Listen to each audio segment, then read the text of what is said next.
Oh, that is cool. I'd like to welcome you all this morning. Thank you for your attendance.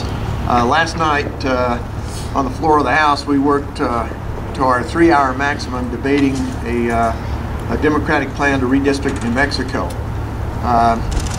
This morning, we end up with that plan going over to the Senate. We were unable to prevent its passage. We don't believe that plan will stand up in court. It has a number of problems. You know, New Mexico's in a unique situation. We have had a loss of population. We have I shouldn't say a loss of population, but areas of the state that are underpopulated, areas of the state that have grown radically.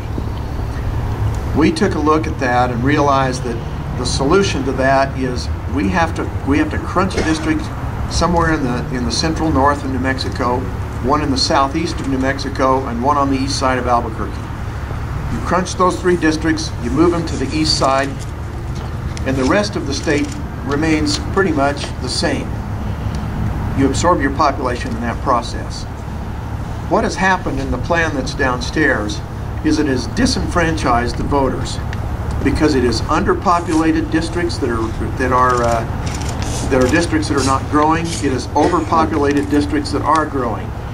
So it's going to be out of whack almost immediately.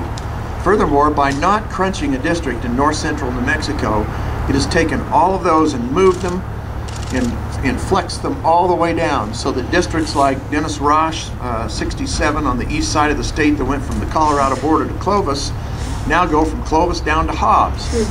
And now it's a district that has oil and gas and farming instead of the community of interest, which normally was ranching and farming. There are those kinds of issues throughout this plan. The result of that is that a lot of these folks have a lot of new constituents.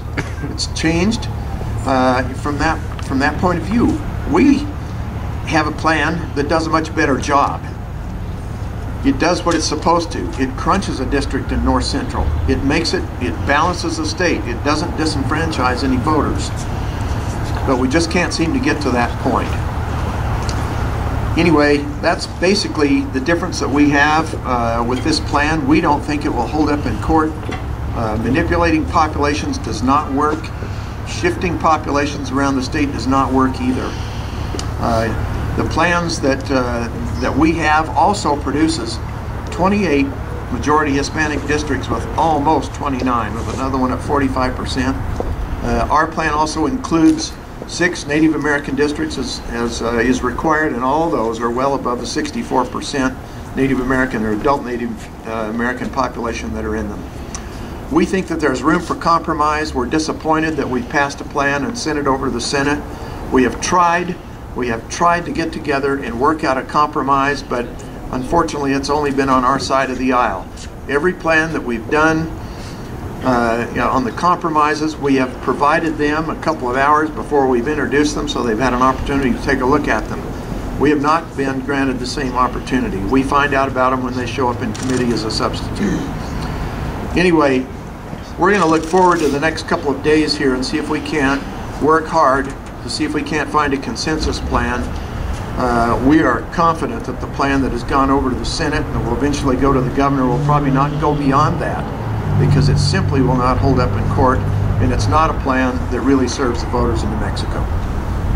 Tom, you said your plan, are you talking about HB 40? House Bill 47. 47. House Bill 40 was our goalpost plan. It was in a response to theirs, which was a strongly Democratic plan that kind of took us back to 26 seats. But really, we've been about compromise, and that's what we've been working on all along. So it's House Bill 47 that we're focusing our efforts on at this point.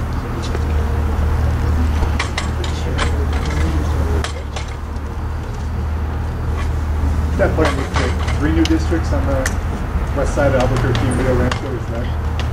Yeah, basically what this does is it crunches a district in north central, it crunches a district in the southeast, it crunches a district on the east side of Albuquerque. Each one of those are short in population by about 27 to 28,000 people. It moves those 3 districts to the west side where we're overpopulated, exactly 3 districts, and places them over there. With House Bill 47, how many districts would be strongly Republican, strongly Democrat? Do you have that? House Bill 47 leaves it pretty much as it is. There's 33 Republican districts, leaning Republican districts, 37 leaning Democratic districts. So this is like the status quo, keeping it the same as is now? Well, it's what we would call the least change kind of plan. The tough part of it is both caucuses have to decide on who's going to go away and be paired in an election, because you simply have to do that when you collapse a district. And of course, it's convenient with Representative Park planning to run for the Public Regulatory Commission. That opened his district up for cannibalization early on.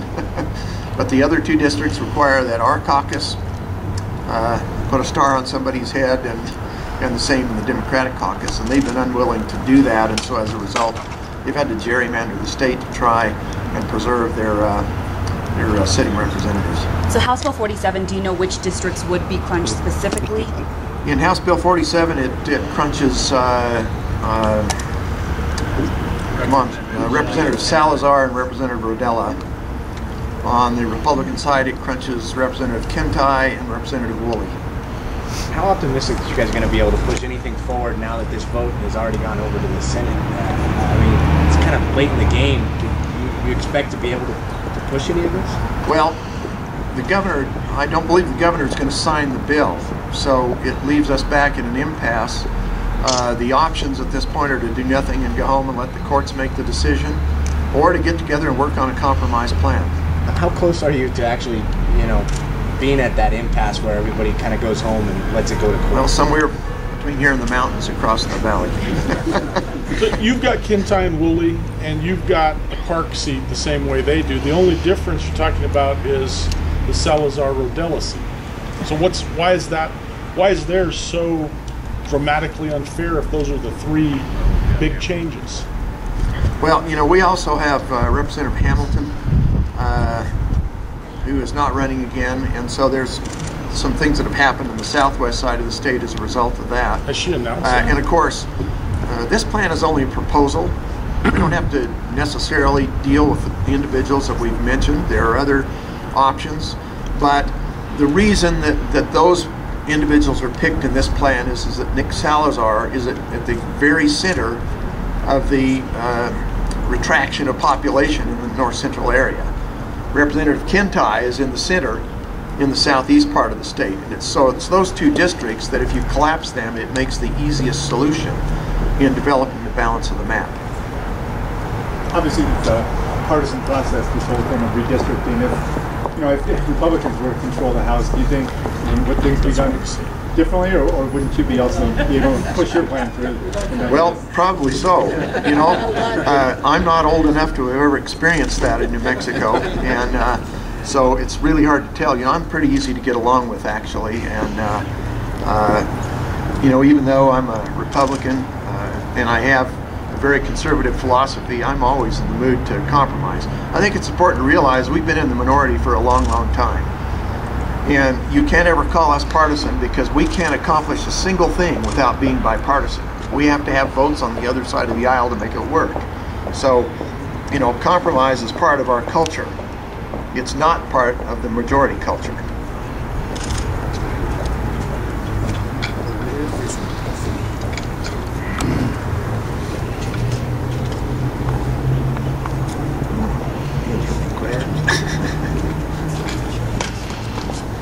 Any other questions?